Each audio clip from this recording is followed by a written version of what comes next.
Halo, jumpa lagi dengan sahabat channel MD. Yang ingin saya bahas pada kesempatan ini adalah mengenai negara kita adalah negara hukum dan proses penegakan hukum di negara kita. Mungkin pemaparan saya ini atau penyampaian saya ini bukan mewakili suatu pihak, oknum atau kelompok, tapi ini lebih kepada pemahaman atau pandangan pribadi saya yang mungkin belum cukup ilmu atau lebih masih awam terhadap ilmu hukum. Namun saya ingin memberikan pandangan mengenai Indonesia sebagai negara hukum dan proses penegakan hukum di Indonesia. Kita ketahui bahwa Undang-Undang Dasar sudah dan Konstitusi Negara ataupun Pancasila semangatnya sudah mencerminkan bahwa negara Indonesia adalah negara hukum. Itu sudah diatur dalam konstitusi kita. Namun yang menjadi masalah sekarang yang sering dipermasalahkan adalah proses penegakan hukum di Indonesia ataupun hukumnya yang sering disalahkan. Namun pemikiran saya mengenai hukum ini adalah sebenarnya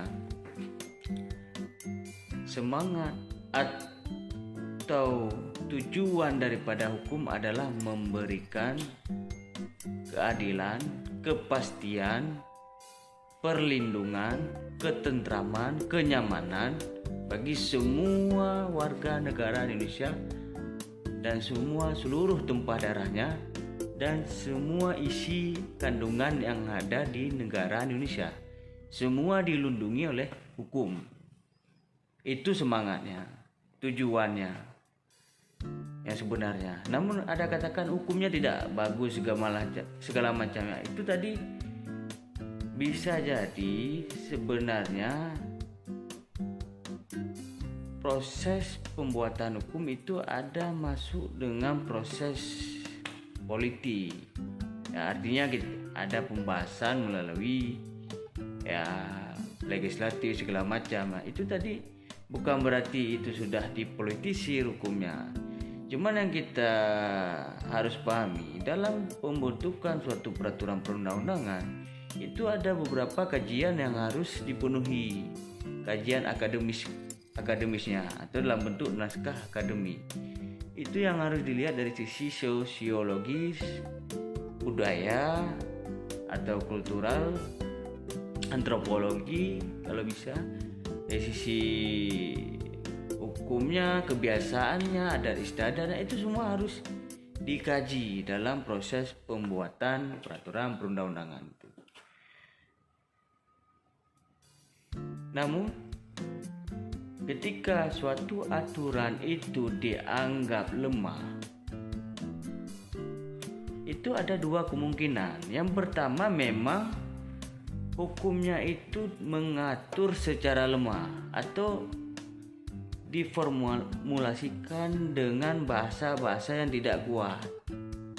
Itu yang pertama. Yang kedua, bahasa hukumnya atau materi hukumnya sudah kuat, namun implementasinya yang masih lemah di lapangan. Itu ada dua kemungkinan proses penegakan hukum. Namun yang terjadi misalkan ada polemik atau dinamika yang mengenai hukum ini dijalankan dengan tumpang tindih. Yang satu dihukum dengan hukuman yang rendah, kasus yang hampir mirip sama. Yang satu lagi dihukum dengan hukuman yang berat, namun kasusnya juga mirip dengan kasus yang sebelumnya, yaitu sebenarnya itu kan menurut saya, pemikiran saya itu bagian dari komitmen dari penegakan hukum. Bagaimana aparat penegak hukum menegakkan aturan hukum itu tidak tumpang tindih atau tidak terkesan, atau tidak menciptakan kesan bahwa ini berat sebelah atau tumpul ke atas tajam ke bawah. Itu yang sebenarnya. Namun yang perlu saya sampaikan, kalau pemikiran saya bahwa sebenarnya kalau kita menerapkan hukum itu secara keseluruhan, saya kira di Indonesia ini bakal tegang. Artinya ya selalu dihantam dengan hukum. Karena sebenarnya semangat hukum dia tidak hanya sekedar memberikan sanksi atau efek jerah, tapi dia juga bagian daripada edukasi. Artinya ketika si pelaku tindak pidana itu sudah dihukum, dia merasa jerah, itu menjadi pembelajaran bagi yang lain yang sudah melakukan namun tidak terbukti, atau yang ingin melakukan namun belum melakukan, sehingga dia tidak berani melakukan hal yang sudah pernah dilakukan orang yang sudah dihukum itu tadi. Intinya dia lebih kepada proses pembelajaran. Namun yang menjadi masalah bagi saya adalah kunci daripada penegakan hukum adalah yang terpenting adalah penegakan hukum terhadap kasus korupsi. Karena kenapa bagi saya? Kalau kasus-kasus tindak pidana korupsi itu sangat merugikan, tidak hanya merugikan negara, seluruh tumpah darah Indonesia juga merasa rugi. Karena saya lihat Indonesia ini tidak akan maju ketika selalu dihantui dengan kasus-kasus hukum, yaitu kasus korupsi, pencucian uang, dan yang terakhir dengan kasus narkoba. Itu sangat bahaya. Menurut saya itu yang paling berbahaya, yang perlu ada penindakan hukum yang tegas